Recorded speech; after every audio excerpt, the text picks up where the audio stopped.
Assalamualaikum warahmatullahi wabarakatuh. Kami dari kelompok 1 PPG Prajabatan Matematika Gelombang 1 akan mempresentasikan tugas kelompok kami, yaitu konsep dasar pengembangan kurikulum, prinsip relevansi kurikulum. Perkenalkan, anggota kelompok 1 terdiri dari Ainun, Gilbran, Pani, Anita, dan saya Komala Saridewi. Baik, selanjutnya saya Pani Yulianti akan menjelaskan mengenai indikator relevansi pembelajaran. Apa itu indikator relevansi pembelajaran?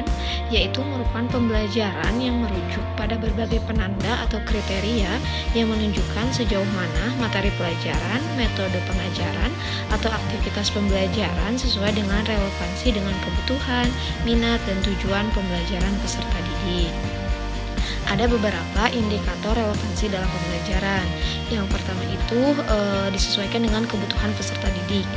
Pembelajaran itu harus sesuai dengan kebutuhan, minat, dan tingkat kemampuan peserta didik, sehingga materi tersebut menjadi lebih bermakna bagi mereka.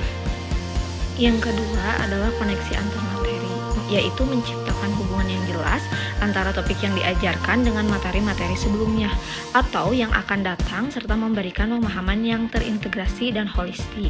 Kemudian, ada yang ketiga, yaitu relevansi dengan tujuan pembelajaran. Nah, materi dan metode pengajaran mendukung pencapaian tujuan pembelajaran yang telah ditetapkan, sehingga membantu peserta didik dalam mencapai kemajuan yang diinginkan. Kemudian, ada yang keempat, yaitu penerapan praktis. Dengan memberikan kesempatan kepada peserta didik untuk menggunakan pengetahuan dan keterampilan yang dipelajari dalam situasi praktis yang memungkinkan mereka melihat kegunaan dari apa yang telah mereka pelajari. Yang kelima, yaitu responsif terhadap keberagaman. Nah, di sini indikator ini menyediakan pendekatan yang responsif terhadap keberagaman budaya, gaya belajar, dan latar belakang peserta didik, sehingga pembelajaran relevan bagi semua peserta didik. Dan yang terakhir itu adalah asesmen yang sesuai. Penggunaan metode asesmen yang sesuai untuk mengukur pemahaman peserta didik terhadap materi yang diajarkan dan kesesuaian materi dengan tujuan pembelajaran. Nah, keenam, indikator relevansi dalam pembelajaran tersebut sangat penting untuk memastikan bahwa pengalaman belajar peserta didik itu relevan, bermakna, dan memotivasi mereka untuk mencapai pengalaman yang lebih dalam, serta juga penerapan pengetahuan dalam kehidupan sehari-hari mereka. Selanjutnya, saya Komala Saridewi akan mempresentasikan mengenai implementasi relevansi kurikulum di sekolah. Oke, untuk implementasi relevansi kurikulum di sini ada beberapa yang dapat dilakukan pihak sekolah dalam melakukan implementasi relevansi kurikulum. Di antaranya yaitu kita atau pihak sekolah dapat melakukan pengintegrasian teknologi dalam pembelajaran. Contohnya, dapat menyusun modul pembelajaran yang mengajarkan keterampilan digital yang sesuai dengan kebutuhan masa kini. Yang kedua yaitu program keterampilan hidup atau life skill. Contohnya, pihak sekolah dapat menyelenggarakan program pembelajaran keterampilan hidup termaksud manajemen waktu, keterampilan komunikasi, dan pemecahan masalah.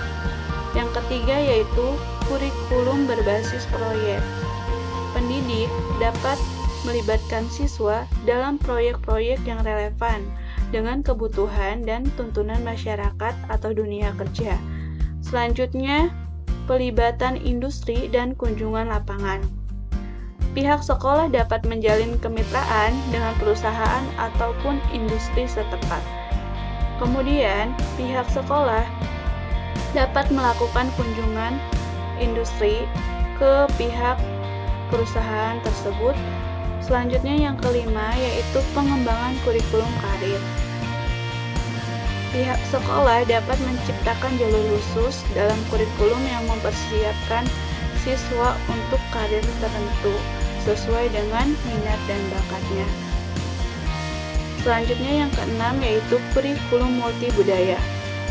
Dalam proses pembelajaran, pendidik dapat memasukkan materi pembelajaran yang mencerminkan keberagaman etnis, budaya, dan latar belakang siswa.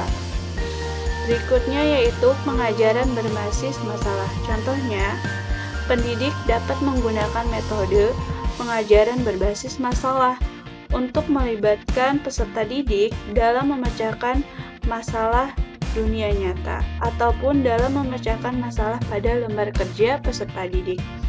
Berikutnya, pemberdayaan siswa.